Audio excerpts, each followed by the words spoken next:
ఒకవైపున ఉక్రెయిన్ అయిపోతుంది దాని పని. ఎందుకంటే ఉక్రెయిన్‌లో పక్కన నాటో దళాలన్నీ ఉన్నాయి. ఇంకేముంది అయిపోతుంది అనుకుంటున్నటువంటి దశలో కీలకమైనటువంటి అడుగు పడిందేంటంటే F-16 యుద్ధ విమానాలు. అమెరికా, జర్మనీ, జపాన్, యూరప్ దేశాల దగ్గర ఉన్నటువంటి F-16 యుద్ధ విమానాలు ఓ పక్కన ఉక్రెయిన్‌కి ఇస్తే అవి దాచుకోవాల్సిన పరిస్థితిలో ఉక్రెయిన్ ఉంది.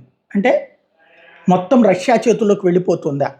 తాజాగా చూస్తే పశ్చిమ దేశాల నుండి అందే F-16 యుద్ధ విమానాలు కొన్నింటిని విదేశాల్లోని వైమానిక స్థావరాల్లో దాచాలని ఉక్రెయిన్ యోచిస్తోంది. రష్యా దాడుల నుంచి విమానాలను రక్షించుకోవడానికి ఆలోచన చేస్తుంది. ఈ విషయాన్ని ఉక్రెయిన్ అధికారులు తెలిపారు. దాదాపు 60 F-16 యుద్ధ విమానాలను ఉక్రెయిన్కి అందజేయడానికి బెల్జియం, డెన్మార్క్, నెదర్లాండ్ ఓకే చెప్పినాయి.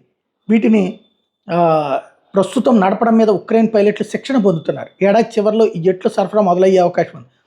అంతవరకు కూడా అంతకంతకు పెరుగుతున్నటువంటి రష్యా దాడుల నేపథ్యంలో వాటి నుంచి రక్షించుకోవడానికి మరమ్మతులకు గురైనటువంటి యుద్ధ విమానాల స్థానంలో వాడడానికి వీలుగా కొన్ని F-16లను విదేశాల్లో దాచాలని భావిస్తుంది. అంటే తన చేతిలో దేశం ఉండట్లేదు, క్రమంగా పోతుందన్నటువంటి విషయం, ఏ ఆయుధాలు ఉన్నా సరే పోతుందన్న విషయం తెలుస్తుంది.